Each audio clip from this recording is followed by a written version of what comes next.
अभ्यास 11 का question number 7 दिया। चित्र बनाकर दर्शाइए कि दीर्घ दृष्टि दोष कैसे संशोधित किया जाता है। एक दीर्घ दृष्टि दोष युक्त नेत्र का निकट बिंदु 1 मीटर। इस दोष को संशोधित करने के लिए आवश्यक लेंस की क्षमता क्या होगी। या मान लीजिए कि सामान्य नेत्र का निकट बिंदु 25 सेंटीमीटर है। निकट बिंदु दिया 25 सेंटीमीटर। सबसे पहले चित्र बनाकर समझाना है। तो यहाँ पर देखिए यह दीर्घ दोष युक्त नेत्र है, यहाँ पर है दीर्घ दोष युक्त नेत्र। अब इसी का संशोधन बनाना है। हम जो आपका नेत्र होता है, सामान्य नेत्र का प्रतिबिंब आपका बनता है रेटिना पर, इस पर।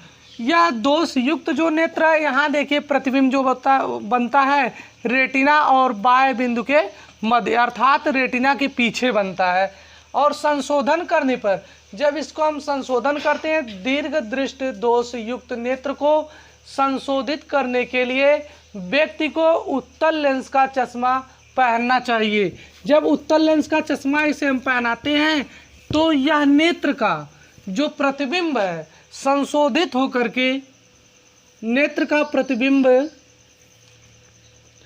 संशोधित होकर, यह देखिए आपका है नेत्र लेंस का प्रतिबिंब संशोधित होकर रेटिना पर बनने लगता है। यह आपका दीर्घ दोष संशोधित लेंस है, जो कि संशोधन के लिए अभी बताया उत्तल लेंस का चश्मा पहनना चाहिए। अब देखिए इसी में क्वेश्चन है कि यदि एक व्यक्ति जो है 1 मीटर, उसका निकट बिंदु कितना है 1 मीटर। अब v बराबर दिया 1 मीटर, इसको हम लिख सकते हैं 100 सेंटीमीटर, मीटर को सेंटीमीटर में। और निकट बिंदु जो वस्तु की दूरी दिया निकटतम 25 सेंटीमीटर, यह -25 होगा। चूंकि यह उत्तल लेंस है, दूर दृष्टि दोष है, उत्तल लेंस है, इसलिए हम वस्तु की दूरी ऋणात्मक होगी और प्रतिबिंब की क्या होगी धनात्मक। अब फार्मूला होता है 1/f बराबर 1/v माइनस 1/u। इसी सूत्र पे रख देंगे तो हो जाएगा 1/f बराबर 1/v। v का मान आपका 100 है, माइनस 1/u, u का मान -25। अब आगे देखिए 1/f बराबर 1/100 प्लस 1/25। 1/f बराबर इसका एलसीएम हो जाएगा 100 से भाग देंगे हम तो 1 बचेगा 1, प्लस 25 से भाग देंगे तो 4 बचेगा, 4 हो गया। 1 मिनट। 1/f बराबर आपका देखिए 3/100, तो f बराबर 100/3 सेंटीमीटर। अब इसी की हमको क्षमता यदि ज्ञात करना हो, लेंस की क्षमता के लिए फार्मूला होता है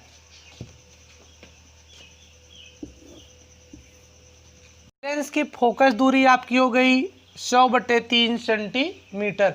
अब इसी का क्षमता ज्ञात करना है। लेंस की क्षमता को हम का मात्रक होता है डायोप्टर, जिसे P से दिखाते हैं। P बराबर होता है 100/f। कब होता है यह, जब फोकस दूरी आपके सेंटीमीटर में होती है। यहाँ फोकस दूरी सेंटीमीटर में है तो P बराबर हो गया 100/f का मान है 100/3। 100 से कट गया, P बराबर हो गया 3 डायोप्टर। यह आ गई आपकी लेंस की क्षमता। लेंस की क्षमता आंसर।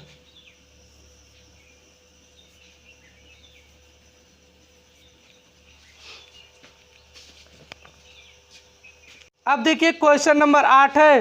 कह रहा है सामान्य नेत्र 25 सेंटीमीटर से निकट रखी वस्तु को सुस्पष्ट क्यों नहीं देख पाते हैं। अब इसमें देखिए सुस्पष्ट दर्शन की न्यूनतम दूरी जो है 25 सेंटीमीटर है। यदि कोई वस्तु सामान्य नेत्र के लिए 25 सेंटीमीटर से कम दूर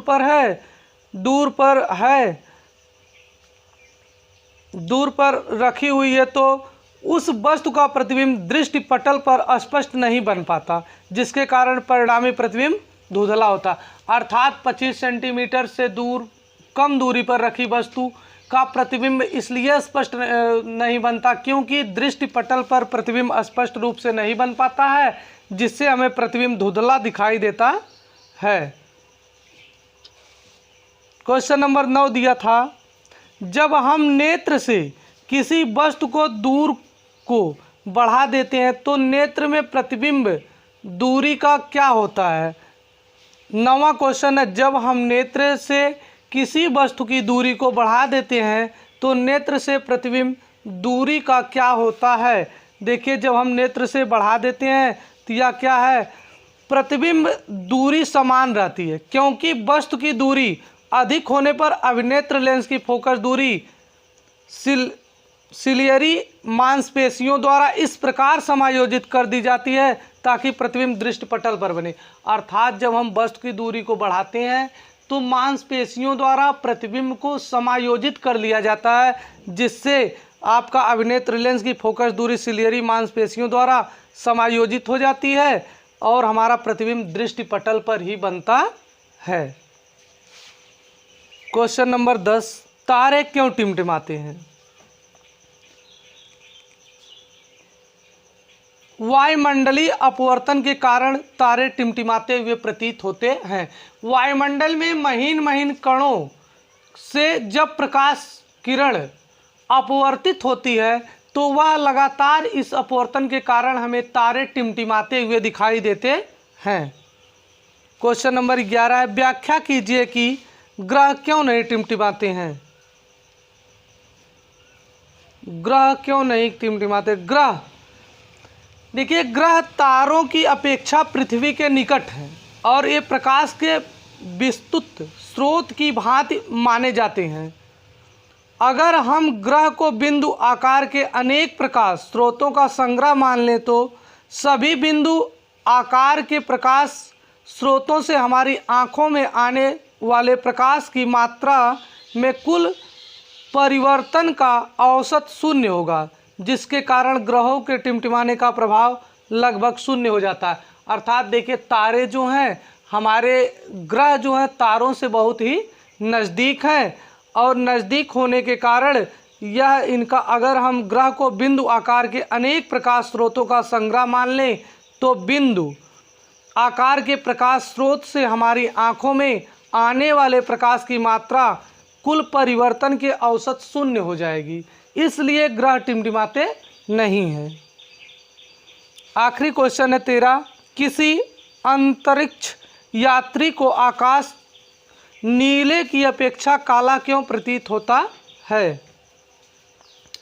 अधिक ऊंचाई पर प्रकाश का प्रकीर्णन नहीं होता है, इसलिए किसी अंतरिक्ष यात्री को आकाश नीले की अपेक्षा काला दिखाई देता है। देखिए, अधिक ऊंचाई पर जाने पर प्रकाश का प्रकीर्णन कम होता है, इसलिए अंतरिक्ष यात्री अर्थात जो बहुत ऊपर यात्री हैं उनको हमारा प्रकाश नीले के जगह काले रंग का दिखाई देता है।